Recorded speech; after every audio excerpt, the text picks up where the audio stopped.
Hello friends, আমি beauty চলে এসেছি বিউটিস বেক অ্যান্ড কুক চ্যানেলে আপনাদের সঙ্গে আজকে একটা পান্ডা থিম কেক শেয়ার করতে। আমি প্রথমেই একটা কুকি কাটার দিয়ে নাক মুখের পোর্শনটা একটু ড্র করে নিয়েছি, আর যেখানটায় চোখ বানাবো সেটাও টুথপিক দিয়ে একটু ড্র করে নিচ্ছি।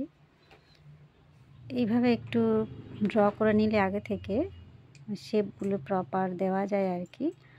মানে অনেক সময় কি হয়, ডাইরেক্ট ডিজাইনগুলো করতে গেলে একটু এদিক ওদিক হয়ে যায়, সেই জন্য একটু টুথপিক দিয়ে যদি ড্র করে নেন সেটা প্রপার হয়, দেখতে ভালো হয় আর কি। আমি যে মাঝখানে গোল অংশটা বেশি করে ক্রিম দিয়ে উঁচু করে নিচ্ছি, এখানটায় নাক আর মুখ হবে। পান্ডার মুখের শেপটা অনেকটা এই টাইপেরই থাকে, সেই জন্য জায়গাটা একটু উঁচু করে নিলাম। এর আগেও আমি পান্ডা কেক শেয়ার করেছি, সেই ডিজাইনগুলো অন্যরকম ছিল, ফ্ল্যাটের উপরে ছিল। এইটা একটু অন্যভাবে করছি। চোখের পোর্শনটা আমি বাদ দিয়ে বাকি পুরোটাই সাদা ক্রিম দিয়ে ফের কাভার করছি। যদিও আমার ফাইনালাইজিং করেই রেখেছি, তবু এই ছোট স্টার নজেল দিয়ে পুরোটা আর একবার আমি ডিজাইন করছি। এগুলো দেখতে আর একটু বেশি ভালো লাগে।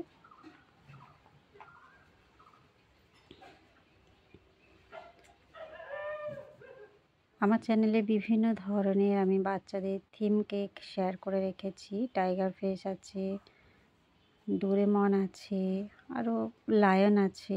মানে এই মুহূর্তে আমি আর মনে করতে পারছি না। বেশ অনেক ধরনের থিম কেক রয়েছে, সেইগুলো আপনারা দেখতে পারেন। বাচ্চাদের জন্য এগুলো ভীষণ একটা আকর্ষণীয় জিনিস, তারা খুব পছন্দ করে আর কি।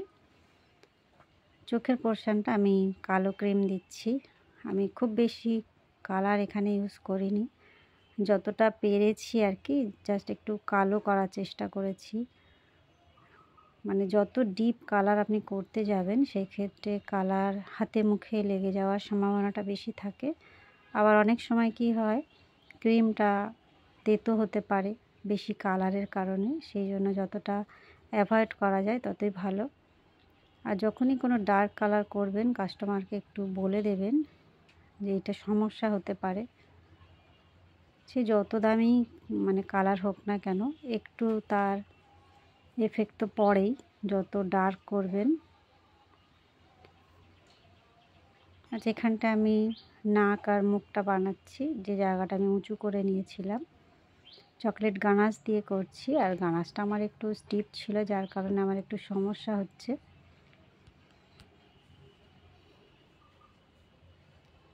এই যে এইভাবে ড্র করে নিলাম। আর দুটো বিস্কিট নিয়ে আমি বসিয়ে দিচ্ছি, এই দুটো কান হিসাবে ব্যবহার করছি আর কি। এটাও ক্রিম দিয়ে আমি কভার করে দিচ্ছি যেন ম্যাচ হয় আর কি মুখের সঙ্গে, নচেত একটু অন্যরকম লাগছে। খুব সিম্পল কেকটা, দেখুন একটু চেষ্টা করলেই হয়ে যাবে। অনেকে হয়তো ভয় পান যে পারবো কি না, এই চিন্তাটা ছেড়ে দিয়ে আমার মনে হয় ট্রাই করলে বেস্ট রেজাল্টটাই পাওয়া যাবে। হয়তো প্রথমবারে ঠিক হবে না, সেকেন্ডবারে তো ঠিক হবেই হবে। এই হলো আমার কেকের ফাইনাল লুক বন্ধুরা। ভালো লাগলে বা একটু হেল্পফুল মনে হলে অবশ্যই একটা লাইক করবেন, চ্যানেলটা সাবস্ক্রাইব করে রাখবেন। দেখা হবে নেক্সট নতুন ভিডিওয়। Bye bye.